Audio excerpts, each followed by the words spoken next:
রাশিয়াতে ক্যান্সার টিকা আবিষ্কৃত হয়েছে। আমি আজ সে সম্পর্কেই বলবো। রাশিয়াতে ক্যান্সারের হার আগে জেনে নিই। প্রতি বছর রাশিয়াতে প্রায় 6,35,000 মানুষ নতুন করে ক্যান্সার আক্রান্ত হন। 2023 সালে ক্যান্সারজনিত মৃত্যুর সংখ্যা ছিল প্রায় 3 লক্ষ। সবচেয়ে বেশি মৃত্যু হয়েছে রাশিয়ার ভিতরে ফুসফুসের ক্যান্সারের কারণে, ক্লোন ক্যান্সারের কারণে, স্তন ক্যান্সারের কারণে, পাকস্থলী ক্যান্সারের কারণে। আপনি যদি জানতে চান রাশিয়া কি ক্যান্সারের টিকা আবিষ্কার করেছে? হ্যাঁ, অবশ্যই। ক্যান্সার প্রতিরোধ বা চিকিৎসার জন্য কিছু কিছু ক্লিনিক্যাল ট্রায়াল বা গবেষণা পর্যায়ে থাকা টিকা তৈরি করেছে। তার মধ্যে আছে 3টি ভ্যাকসিন। 2023 সালে এসপিবিইউ ভ্যাকসিন। 2023 সালে রাশিয়ার সেন্ট পিটারবার্গ স্টেট ইউনিভার্সিটি একটি ক্যান্সার প্রতিরোধী টিকা তৈরি করে, যা HER2 HER2 positive breast cancer এর বিরুদ্ধে কাজ করতে পারে। এটি এখনও প্রাথমিক পরীক্ষায় পর্যায়ে। Melanoma vaccine.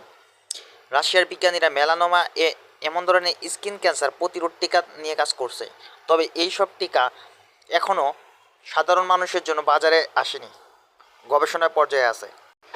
রাশিয়ার শীর্ষস্থানীয় গবেষণা প্রতিষ্ঠান সেন্ট পিটারবার্গ স্টেট ইউনিভার্সিটি এক যুগান্তকারী আবিষ্কারের ঘোষণা দিয়েছে।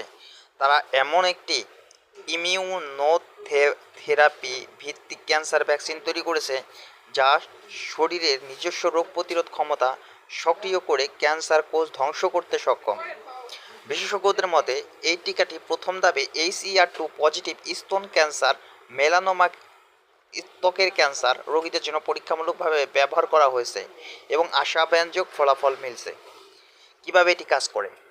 এই টিকাটি পার্সোনালাইজড ভ্যাকসিন, অর্থাৎ প্রতিটি রোগীর শরীরে অনুযায়ী এটি কাস্টমাইজ করা হয়। এতে থাকে অনেক প্রোটিন, অ্যান্টিজেন, যা ক্যান্সারের কোষে ব্যবহার করা হয়। ফলে রোগীর শরীরের প্রতিরক্ষা ব্যবস্থা ইমিউন সিস্টেম ওই কোষগুলো টার্গেট করে ধ্বংস করতে শেখে। এটি একটি ট্রেনিং টিকা যা ইমিউন সিস্টেমে প্রশিক্ষিত করে ক্যান্সার শনাক্ত করে। এই টিকাটি 2022 সালে শুরু হয় এবং 2023-24 শেষ হয়ে 2025 সালে এখন পর্যন্ত ট্রায়ালে আছে। 2026 সালে এটা নিবন্ধিত হবে। সর্বশেষ নিউজ হচ্ছে এই টিকাটি এখনও সাধারণ মানুষের জন্য বাজারে আসেনি, কেবল ক্লিনিক্যাল ট্রায়াল পর্যায়ে ব্যবহৃত হচ্ছে। অনুমোদনের পর এটি রাশিয়া এবং সম্ভবত অন্যান্য দেশের প্রয়োগ শুরু হবে। এই ছিল আজকের সংবাদ শিরোনাম।